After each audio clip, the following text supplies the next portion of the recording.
Ever wondered how communication evolved in the extremely mountainous terrain of Jammu and Kashmir? In 1947, this mesmerizing state, abundant with natural beauty, was largely disconnected from the rest of the world. Its rugged topography posed a significant challenge to the development of modern communication methods. With not a single fully equipped airfield and only a few kilometers of railway lines, the state was somewhat isolated. The main artery of connection was an all-weather road leading from Rawalpindi to Srinagar through the Jhelum Gorge. This road, keeping to the left bank of the river throughout, was the easiest route into the valley as it avoided crossing any of the enclosing mountain ranges. It was the lifeline of the region, carrying most of the tourist traffic and trade. In this labyrinth of valleys and peaks, the journey to connect Jammu and Kashmir to the outside world was an arduous one.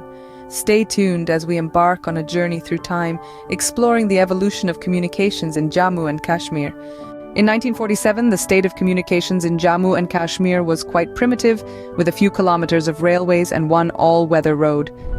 Stepping back in time, we find a single but crucial railway line. It connected Jammu to Sialkot in Punjab, serving as a lifeline for trade and travel. This railway line, though small, played a significant role in connecting the state to the broader Indian subcontinent.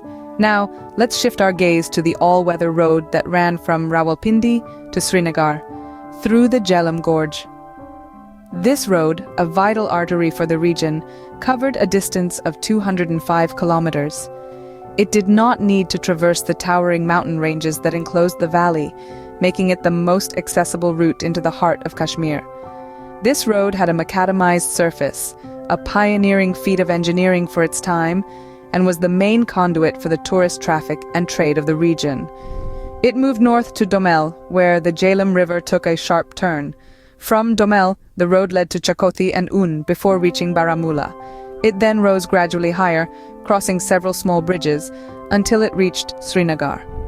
From Srinagar, a network of minor motor roads branched out, leading to different parts of the valley.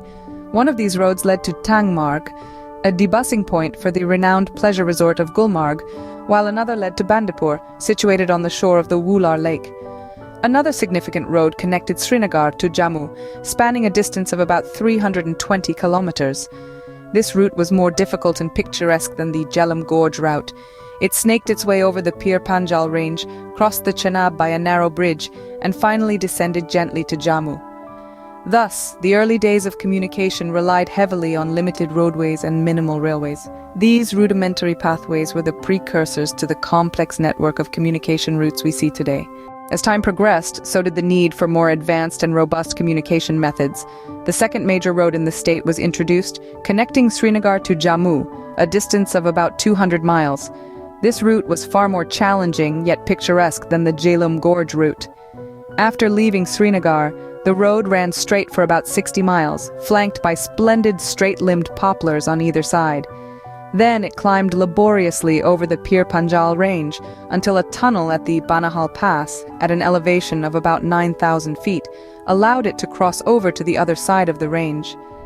From the Banihal Pass, the road descended to the village of Ramban, crossed the Chenab by a narrow bridge and then climbed again to Batote before gently descending to Jammu. This road was no easy feat to traverse, but the breathtaking scenery it offered made every challenging mile worth it. In addition to these all-weather motor roads, there were a number of fair-weather roads and jeep tracks. The most important of these led from Jammu northwestwards towards Punch. Punch was connected to Uri on the Rawalpindi-Srinagar road by means of another road, motorable in fair weather, which led over the Haji Pir Pass of about 8,600 feet. As the roadways expanded, so did the need for more advanced forms of transport and communication.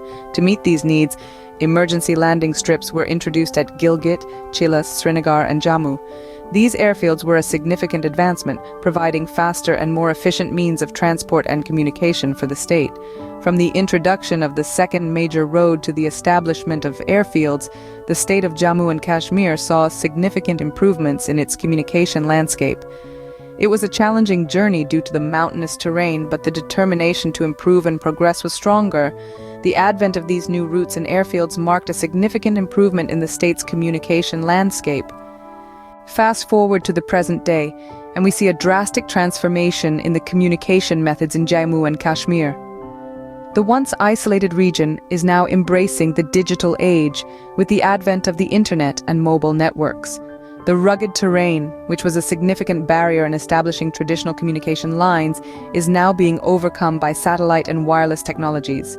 These digital advancements have not only connected the remote areas of Jammu and Kashmir with the rest of the world, but also opened up new avenues for trade, tourism, and social interaction.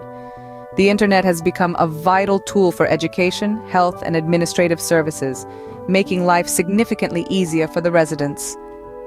Mobile networks have also played a pivotal role in ensuring instant and reliable communication, which is particularly beneficial during emergencies or natural calamities.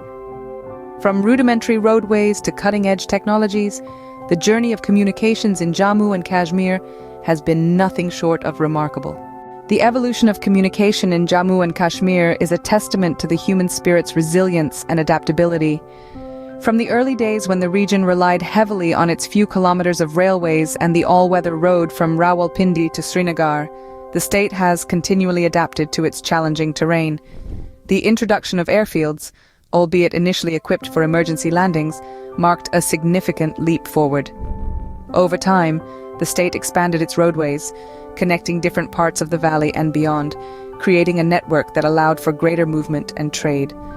The creation of the Srinagar to Jammu route, while more difficult, added another layer to this intricate web of connectivity. Today, the state has embraced modern communication technologies, further shrinking the geographical distances and bringing the people closer than ever before. The story of communication in Jammu and Kashmir is indeed a fascinating tale of overcoming geographical challenges and embracing progress.